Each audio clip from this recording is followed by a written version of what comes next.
Mom sided with stepdad and his kids, kicked me out, but they forgot that I own the house. Now it's time to take it back.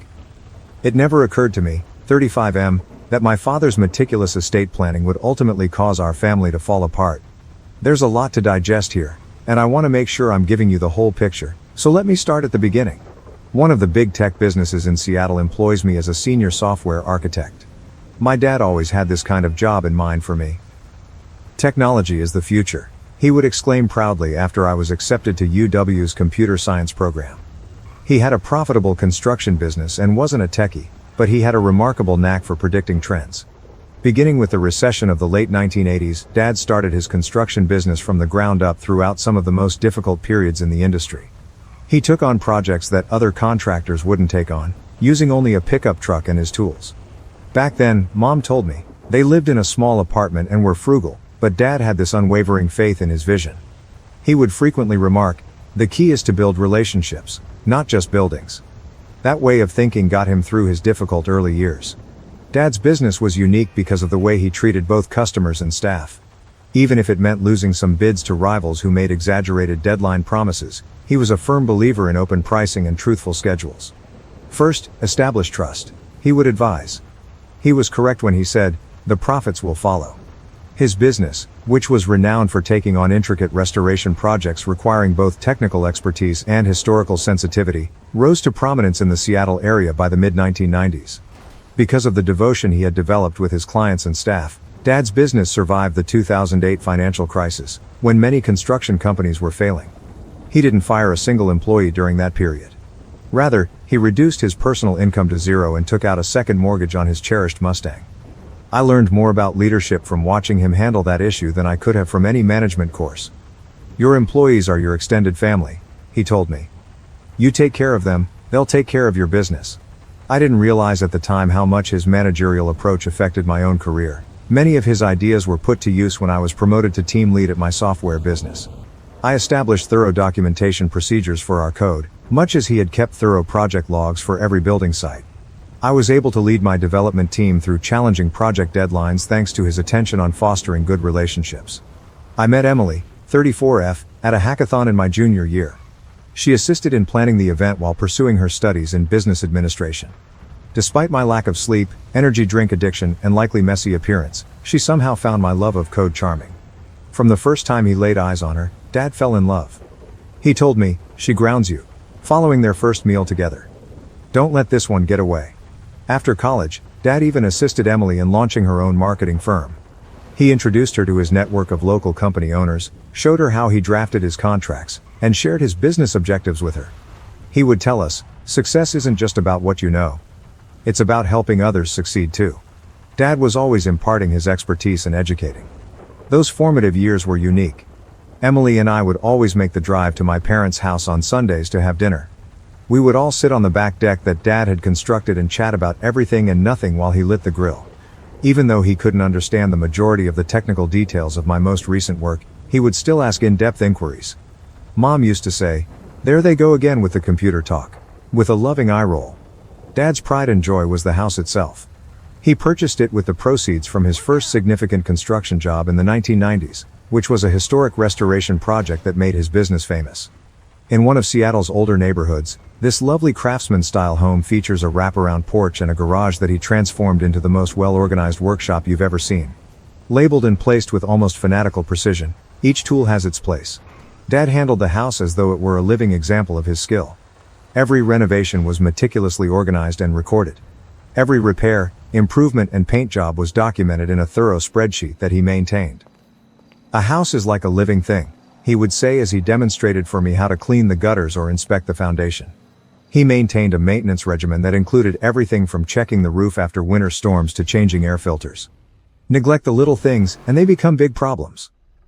In addition to being his haven, the workshop served as a classroom where he taught me about subjects other than tools. In addition to adding unique storage options and a workbench he made especially for teaching me woodworking, he had completely renovated the garage himself. He would say, "Every piece of wood has its own story," as we were working. The pegboard wall with delineated shapes for each tool wasn't just about organization. It was his method of teaching me that everything has a place and a purpose. Our job is to help tell that story. Our family held weekends in high regard. In that garage, Dad and I would work on his 1967 Mustang for hours on end. When I was 12, Dad had purchased it for restoration, claiming it would be a project that would strengthen our bond as father and son. That vehicle turned into a life lessons classroom. His advice, which I still abide by now, was straightforward. Always use the right tool for the job.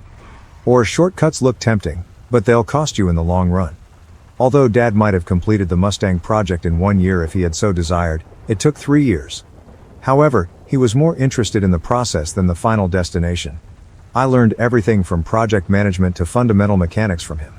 We took pictures of every component we changed, recorded each step, and maintained thorough logs of our development. This isn't just about fixing a car, he would affirm. It's about learning how to break down big problems into manageable pieces. I found that lesson to be really helpful in my profession as a software developer. Emily and I purchased a small home around 20 minutes from my parents' house after we were married. Although Dad insisted that we take out the mortgage in our names, Dad assisted us with the down payment. You need to build your own credit history, he clarified. It's about standing on your own feet.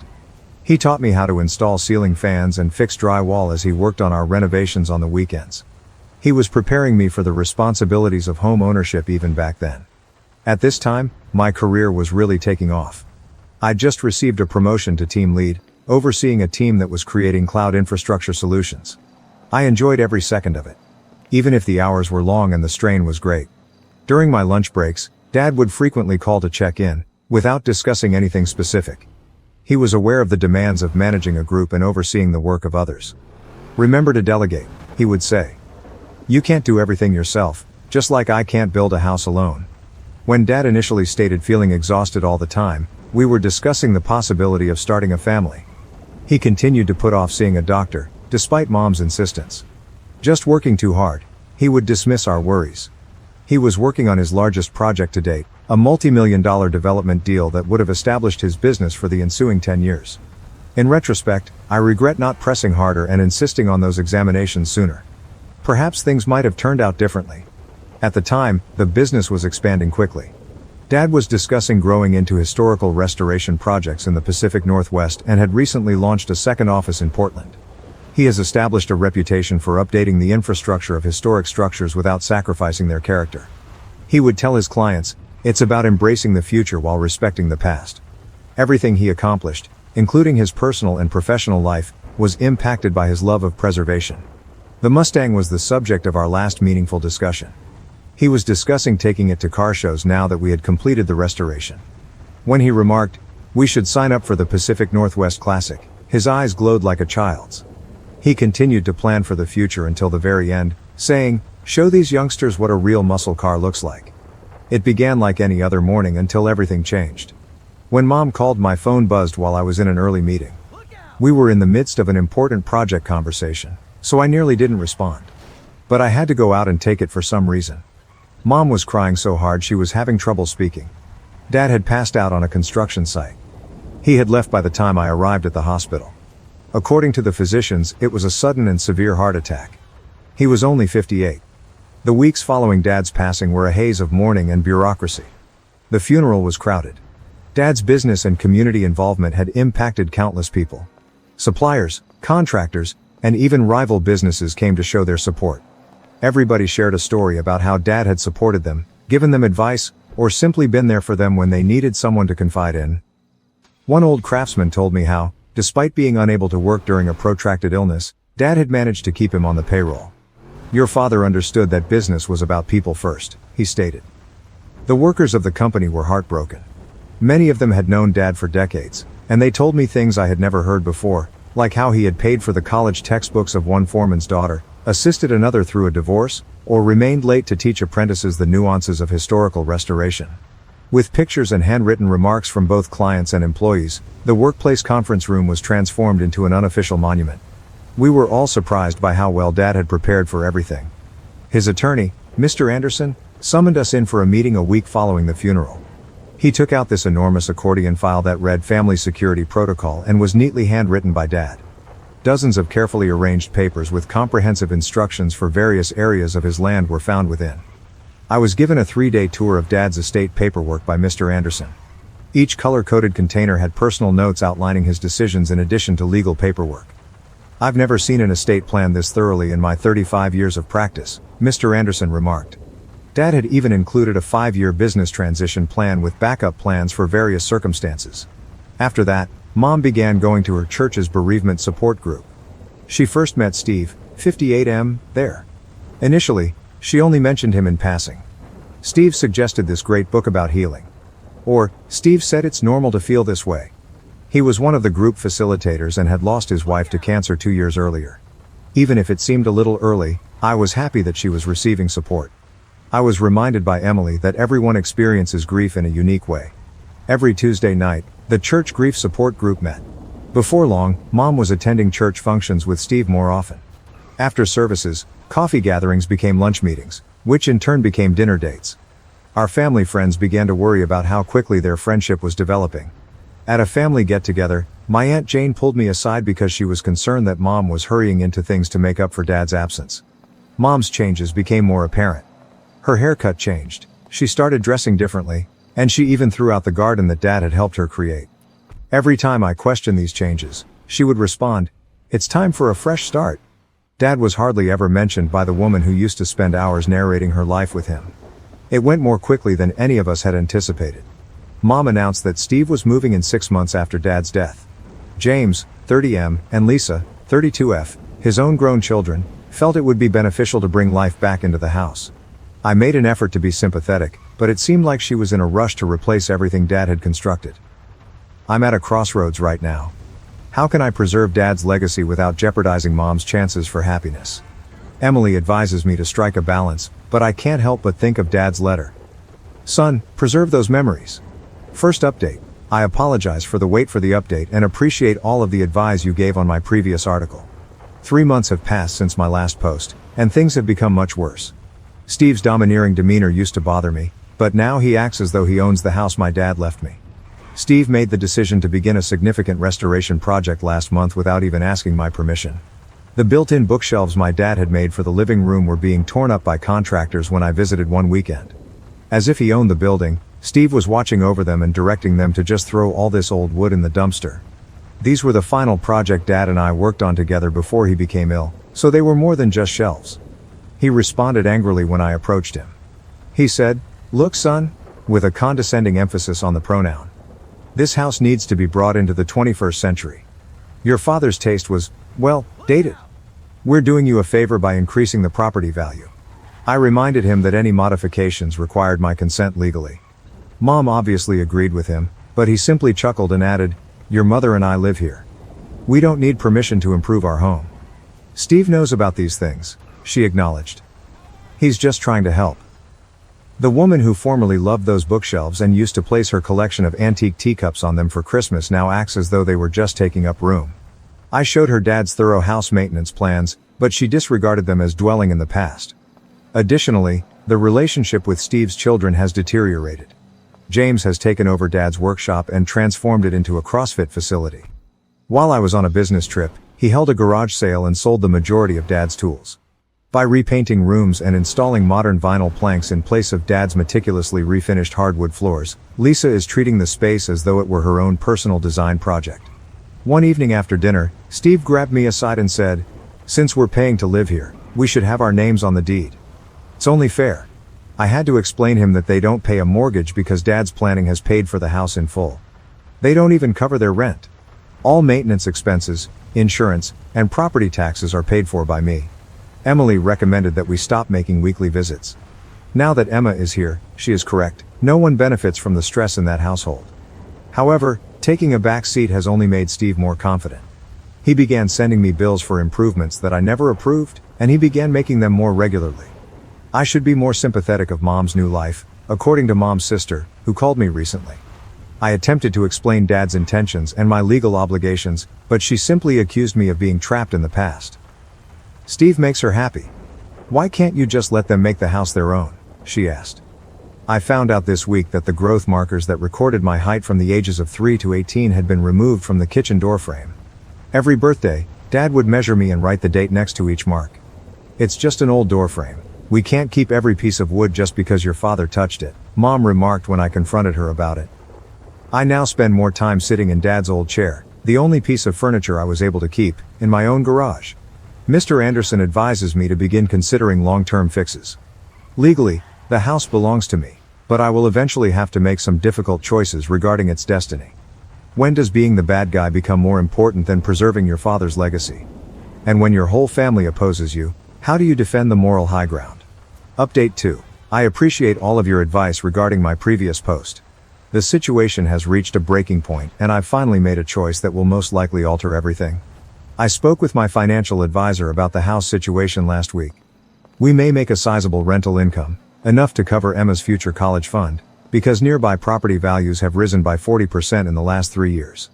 I discovered at the discussion that I had been so preoccupied with the sentimental elements that I had failed to take into account the financial ramifications of allowing Mom and Steve to live rent-free.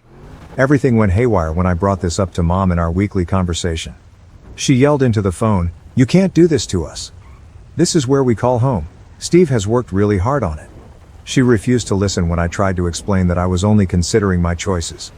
She continued to talk about all the enhancements they had made, utterly disregarding the fact that I had never given my approval for these changes. An hour later, Steve called.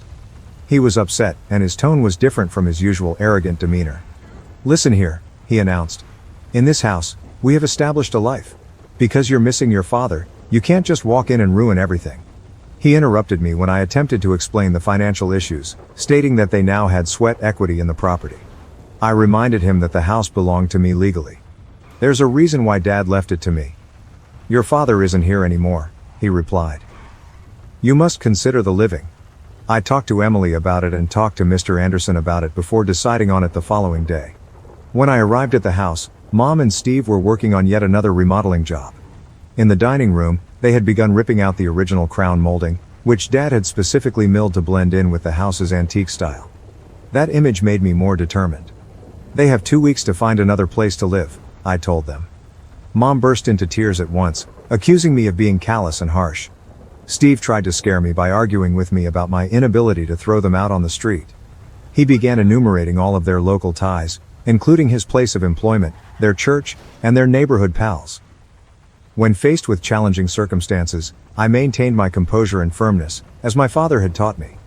I declared, "This is my property.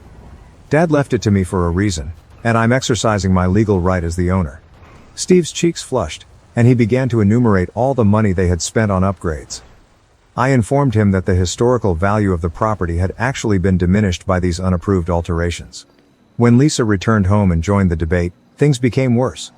Mom utilized her pregnancy as emotional leverage right away. "How are you able to treat your stepsister in this way? She will give birth to a child." Although Lisa's pregnancy is significant to them, I had to tell them that it does not affect my property rights and that she is not my stepsister. There has been an ongoing assault of emotional manipulation ever since. Mom's whole family has banded together to oppose me. Her sister called, sobbing, and said their parents wanted to make sure Mom was safe. Messages regarding the challenging rental market were left by Steve's brother, a local real estate agent. Long messages on Christian ideals and family loyalty are even coming from distant cousins who I hardly know. Dealing with family friends who have known me since my early years is the most difficult. People who grew up with me now tell me how unhappy they are with my decisions, and every call seems like another tiny betrayal. Some even claim that I'm damaging Dad's standing in the neighborhood. The problem is that this has nothing to do with cruelty or profit. This is about honoring Dad's desires and preserving the things he created. It has been agonizing enough to see them methodically destroy all traces of him. The house was his legacy. I've paid for all of their expenses, allowed them to live rent-free for years, and put up with their unapproved changes. Eventually, enough is enough. They have 2 weeks to come up with new plans. I'm refusing to give in to Mom's constant demands for more time. Mr. Anderson claims that the law is entirely on my side and that I have been more than giving. He is assisting me with creating official paperwork for the notice to vacate, ensuring that everything is accurately documented. I realize that this makes me appear to be the villain in everyone else's tale, but sometimes standing up for what's right requires making difficult choices, even when others disagree. I learned that from my dad. Third update. We appreciate everyone's help at this trying time. Things have come to an unavoidable end, therefore this will likely be my last update. I assigned Mom and Steve a 2-week deadline, but it's already passed. The past 2 weeks have been the longest of my life. They have been filled with guilt-tripping, continual emotional manipulation, and progressively frantic attempts to get me to change my mind. Mom did everything she could. Every day she called, oscillating between fury and tears. She would say, "I changed your diapers," one day. "I gave up everything for you," she would yell the next day. Steve also changed strategies, trying to negotiate instead of using intimidation. He recommended establishing a formal lease and offered to begin paying rent. I couldn't rely on them to uphold whatever agreements we made though, given what they had done to Dad's house. When I got to the house, there were people gathering on the front lawn 3 days prior to the deadline. Mom had enlisted the help of friends from church, family, and even some of Dad's former business partners. They had prepared statements about moral commitments and family responsibilities as part of what amounted to an intervention. I listened to people criticize me for being a bad son for 2 hours. The topic of honoring your parents was discussed by Mom's pastor. Dad's old secretary remembered his generosity with tears in her eyes. My elementary school teacher even came to remind me of the morals my father had attempted to teach me. The hardest part was when Lisa got up and talked about how stress could hurt her unborn child while covering her pregnant abdomen with her hands. While Mom was crying next to her, a few of the church women were glaring at me. It was an expert lesson in manipulating emotions. But during this ambush, an unexpected event occurred. I had a strange sense of serenity as I sat there listening to everyone talk about Dad. People who hadn't even been to his funeral suddenly professing to know what he would have wanted. Dad used to say, "Stand your ground when you know you're right." And I could almost hear his voice in my thoughts. I got to my feet and spoke to the group. I described how Dad planned everything carefully to ensure his family's future and how he had constructed this house by hand. I showed them pictures of Steve's unapproved modifications, including the historical elements he ruined and the fine craftsmanship he removed and replaced with flimsy modern fixtures. After that, I presented them with a letter from Dad outlining his reasons for leaving everything to me. Some of the elder business associates nodded as I read his remarks about trust, accountability, and preserving his legacy. They understood because they'd known Dad, really knew him. Shortly thereafter, the group scattered. While some looked disapproving, the righteous wrath had subsided, and others gently apologized as they walked away. Without saying another word, Mom and Steve returned inside. I showed there with Mr. Anderson and a locksmith on the morning of the deadline. Although they weren't required, I had hired a security company to be on hand just in case. The house was deserted. The remainder of their possessions were packed into Steve's truck. Steve couldn't help but give me a last poke, but Mom refused to look at me. As he assisted Lisa into his pickup, he asked, "You're happy with yourself? Your father would be so proud of how you've treated your mother." I didn't answer. Dad would have known. I know he had prepared for this possibility. What other reason might he have had for being so explicit in his will? I strolled about the home after they had left. I had underestimated the extent of the harm. Builder-grade materials had been used to replace the original fittings. Dad had painted over or taken out his handcrafted woodwork. We had spent so many weekends at the workshop, and it had changed completely. I have no intention of pursuing damages, but Mr. Anderson documented everything for any legal considerations. I simply want to put this chapter behind me and concentrate on fixing what can be fixed. Some of Dad's old craftsman friends have already been contacted, and they are eager to assist in rebuilding the features that were taken out. For now, Mom is staying with her sister. The majority of my relatives have stopped talking to me altogether, however some sometimes call to chastise me. On social media, Steve's children continue to share heartbreaking updates about their poor mother being thrown out of her home, but fewer people are responding to each post. Through it all, Emily has been my pillar of support. She reminds me of Dad's letter whenever I begin to doubt myself, expressing his faith in my ability to make the right choices.